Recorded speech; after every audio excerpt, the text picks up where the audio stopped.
Hi guys, welcome back. I am Vivek Singhal from tradingwithvivek.com और आज है सैटरडे इवनिंग विद विवेक की सीरीज में हम लाइफ को बेटर बनाने के लिए कुछ बातें करते हैं जो बहुत अच्छी बुक्स हैं।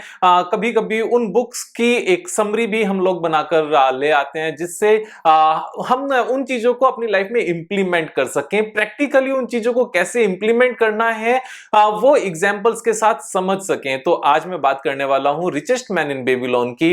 रिचेस्ट मैन इन बेबीलोन एक बहुत छोटी सी बुक है। मैं आपको बुक दिखा देता हूं। Exactly it's here. तो ये बुक है और इसमें जो 5 गोल्डन रूल्स हैं उन 5 गोल्डन रूल्स को मैं एग्जांपल्स के साथ अपनी लाइफ में प्रैक्टिकली कैसे अप्लाई कर सकते हैं मैं ये चीज बताऊंगा। तो पॉइंट नंबर 1 जो इसमें गोल्डन रूल है कि हमें अपनी इनकम का 10% कम से कम 10% जरूर सेव करना चाहिए। तो हमारे पास हमारी मेहनत से जो कुछ भी पैसा आ रहा है उसका 10% मिनिमम 10% सेव करना चाहिए। तो यहां पर मिनिमम की बात की गई है 10% की। वो मैक्सिमम तो 90% भी हो सकता है, 100% भी हो सकता है अगर हमारे खर्चे कोई और चलाता है, लेकिन मिनिमम 10%। अब यहां पॉइंट ये आता है, विवेक भाई इस महंगाई के दौर में हम इतना सेव नहीं कर पाते, इस चीज को कैसे ठीक किया जाए?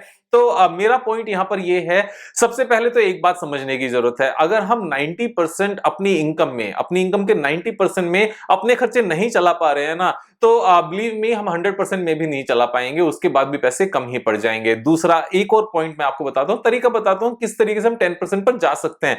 हो सकता है कि इस महीने जो पूरी सैलरी आए, पूरी इनकम हो, उसका 90% एकदम से हम खर्च करके और 10% ना सेव कर पाए, बट उसका एक तरीका है कि करंट मंथ में आप 1% सेव करो और 99% पैसा खर्च करो। तो सपोज किसी की अगर सैलरी 50,000 रुपीज है, तो अगर वो 500 रुपीज भी सेव करेगा तो एक नींव रखी जाएगी अपनी किस हैबिट की सेव करना है। और 500 रुपीज बचा के ऐसा नहीं है कि अब आपके खर्चे नहीं चलेंगे। 49,500 में अगर खर्चे नहीं चलेंगे तो 50,000 में भी नहीं चलेंगे।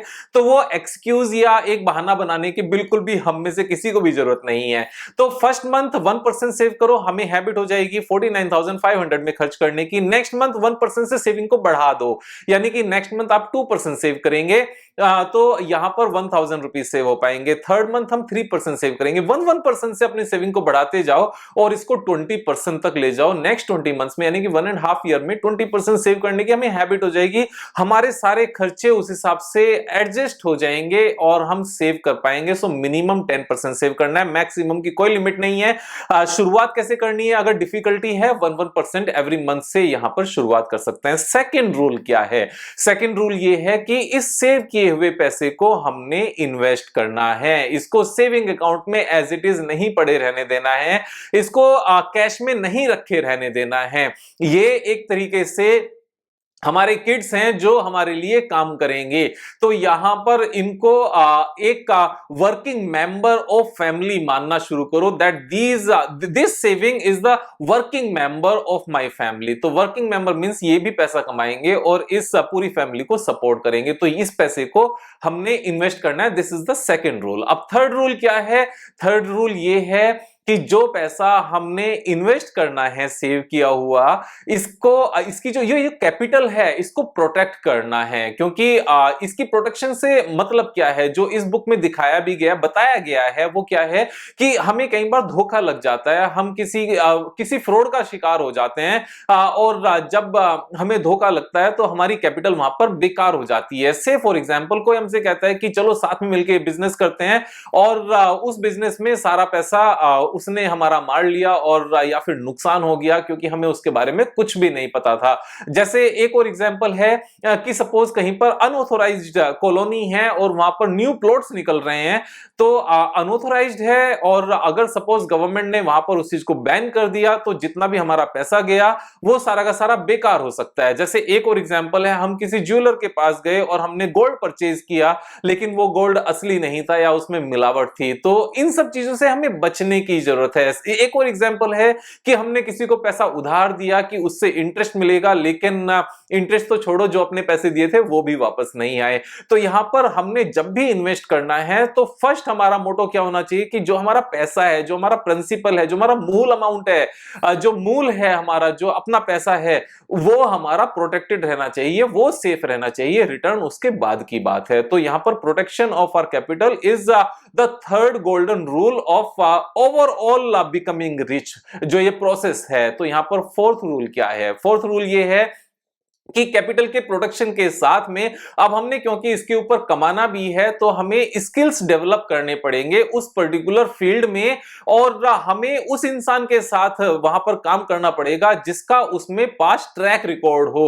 तो यहां पर दोनों चीजें यहां पर इन्वॉल्व हैं, एक अपने स्किल्स डेवलप करना, और जब तक स्किल्स डेवलप नहीं होते तब तक उस इंसान की गाइडेंस में काम करना जिसका उस पर्टिकुलर फील्ड में पैसा कमाने का ट्रैक रिकॉर्ड हो। तो यहां पर क्योंकि हम स्टॉक मार्केट से रिलेटेड बहुत ज्यादा बातें करते हैं, तो इसका मैं सेम एग्जांपल देता हूं। यहां पर अपनी स्किल्स डेवलप करने की जरूरत है कि स्टॉक मार्केट में पैसा कैसे कमाया जाए, वो कौन सी टेक्निकल एनालिसिस है, वो कौन से बिजनेस के फंडामेंटल्स हैं, बैलेंस शीट कैश फ्लो को कैसे रीड किया जाए और कौन सी चीजों से बचा जाए।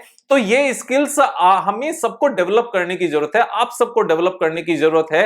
और जब तक ये स्किल्स डेवलप नहीं होते तब तक हमें अपना पैसा उस इंसान के सुपरविजन में लगाने की जरूरत है जिसका पास्ट परफॉर्मेंस का ट्रैक रिकॉर्ड हो, जिसने एक्चुअल में इस फील्ड में पैसे कमाए हो। तो यहां पर ये एक एग्जांपल इस फील्ड का है, ये सेम एग्जांपल्स हम किसी भी फील्ड में यहां पर अप्लाई कर सकते हैं। हम इसको घर कंस्ट्रक्ट करके बेचने के फील्ड में भी अप्लाई कर सकते हैं, यहां पर हम किसी थर्ड प्रोसेस में भी कर सकते हैं। तो जैसे यहां पर अब किसके सुपरविजन में पैसे लगाया जाए, किसका पास्ट ट्रैक रिकॉर्ड है कंसिस्टेंट पैसा बनाने का। तो अगर स्टॉक मार्केट की बात करें तो यहां पर म्यूचुअल फंड हाउसेस का एक पास्ट ट्रैक रिकॉर्ड है पैसा बनाने का, तो उनके सुपरविजन में पैसा लगाया जाए, उनके पास पैसा लगाया जाए जब तक हम अपने स्किल्स डेवलप नहीं करते। तो यह दोनों चीजें इंपॉर्टेंट हैं, स्किल्स भी डेवलप करने हैं, और जब तक स्किल्स डेवलप नहीं होते उस इंसान के सुपरविजन में उसकी हेल्प लेकर, उससे कंसल्टेंसी लेकर, उसको फीस पे करके उसके अंडर में पैसा लगाना है जब तक हमें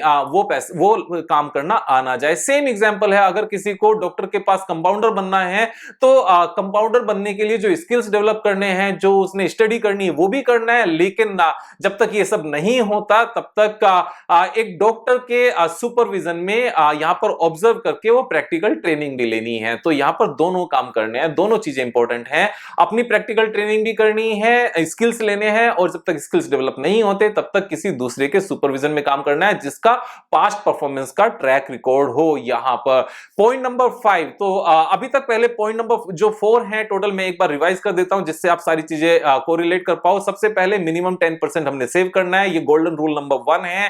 सेकंड रूल है, जो हमने पैसा सेव किया है उसको इन्वेस्ट करना है। रूल नंबर 3 है कि जो पैसा इन्वेस्ट करना है, इन्वेस्ट करते टाइम जो फर्स्ट प्रेफरेंस देनी है वो अपनी कैपिटल प्रोटेक्शन को देनी है, धोखाधड़ी से बचना है, स्कैमर्स से बचना है। पॉइंट नंबर 4 है, इस कैपिटल को प्रोटेक्ट करते हुए पैसा जो बढ़े, यहां पर इंक्रीमेंट आए, यहां पर अच्छी ग्रोथ आए, ये कमा कर दे, इसके लिए अपने स्किल्स डेवलप करने हैं। स्किल्स डेवलप करने के साथ में जब तक हमारे स्किल्स डेवलप नहीं होते किसी के सुपरविजन में काम करना है जिसका ऑलरेडी उस पर्टिकुलर फील्ड में पैसा कमाने का ट्रैक रिकॉर्ड हो। पॉइंट नंबर 5, यहां पर अगर हम अपने पैसे को जरूरत से ज्यादा रिटर्न कमाने के लिए यहां पे फोर्सफुली उन एसेट क्लासेस में चले जाएंगे जहां पर हमारा सब कुछ ही जा सकता है, तो उस चीज से बचना पड़ेगा। जरूरत से ज्यादा पैसा कमाने की जो ग्रीड होती है, बहुत ज्यादा स्पीड से जो पैसा कमाने की ग्रीड होती है, ये एक्चुअल में सब कुछ बेकार कर देती है। फॉर एग्जांपल, यहां पर जितने भी लोग, ये मेरा पर्सनल मानना है, मैं क्रिप्टो टेक्नोलॉजी के अगेंस्ट नहीं हूं, लेकिन यहां जो रिस्क इन्वॉल्व है उसको लेकर मैंने एक वीडियो बनाई थी, आप इस वीडियो को देख सकते हो, why I am not trading in crypto. तो यहां पर क्रिप्टो में हम क्यों जाते हैं, जिससे फास्ट पैसा बन सके, क्योंकि अगर एक नॉर्मल स्पीड से पैसा बनाना है देन इक्विटी ट्रेडिंग में पैसा बन सकता है, यहां पर अच्छी कंपनीज में पैसा लगाकर बन सकता है, यहां पर लोअर वैल्यूएशंस वाली कंपनीज में पैसा लगाकर रखकर थोड़े लंबे टाइम के लिए पैसा बन सकता है। हम क्रिप्टो में क्यों जाते हैं, जिससे फास्ट बन सके। हम फ्यूचर एंड ऑप्शंस में क्यों जाते हैं, जिससे फास्ट बन सके। हम कमोडिटी ट्रेडिंग में क्यों जाते हैं, कमोडिटी ट्रेडिंग मींस एमसीएक्स में जो ट्रेडिंग होती है, एक्चुअल शुगर खरीद के बेचने की बात मैं नहीं कर रहा हूं, that is a normal conventional business. I am talking talking about the trading on MCX, हम उस पे क्यों जाते हैं? जिससे फास्ट पैसा बन सके। और हम इंट्राडे में क्यों जाते हैं? जिससे फास्ट पैसा बन सके। तो ऐसा नहीं होना चाहिए कि जरूरत से ज्यादा फास्ट पैसा बनाने के चक्कर में सब कुछ गड़बड़ हो जाए।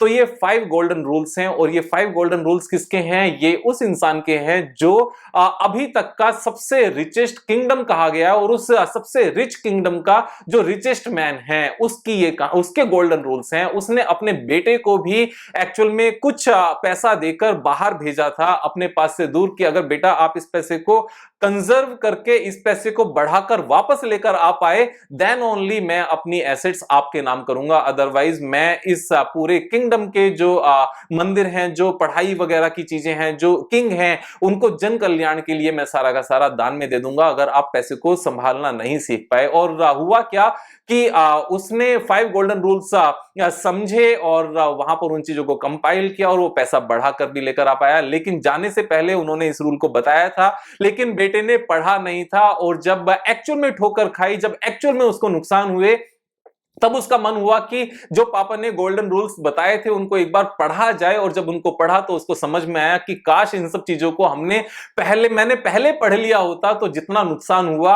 उस नुकसान से बच जाते। और जब उसके पास कुछ भी नहीं बचा था, फिर उसने मेहनत करके इन 5 गोल्डन रूल को 5 गोल्डन रूल्स को अप्लाई करके वापस से अपने खोए हुए पैसे को भी रिकवर किया, उसको पैसे को बढ़ाया भी, और उसके बाद में अपने फादर के पास गया भी और डेमोन्स्ट्रेट किया कि देखो मैंने पैसा वापस से कमाया है पापा। और उसके बाद में उसको वो सारा पैसा मिला भी अपने फादर से, उस पूरे बिजनेस को संभालने के लिए उसको समझदार मान लिया गया। तो हमें भी अगर समझदार बनना है, सीरियसली इन बुक्स में बहुत नॉलेज है, यहां पर ये 5 गोल्डन रूल्स से एक एक को समझना, एक एक को अप्लाई करना। सबसे पहले एनालाइज करना कि जो आपने पास्ट में इन्वेस्टमेंट की है उनमें से इन 5 गोल्डन रूल्स में से कौन सा अप्लाई नहीं होता, और जो जो अप्लाई नहीं होता उसको अप्लाई करने की जरूरत है। यहां पर समझदार बनने की जरूरत है, और इस तरह की वीडियोस मैं लेकर आता रहूंगा। कल फिर मिलेंगे एक नए वीडियो के साथ, तब तक मजे करो यार। Thank you so much, have a nice day.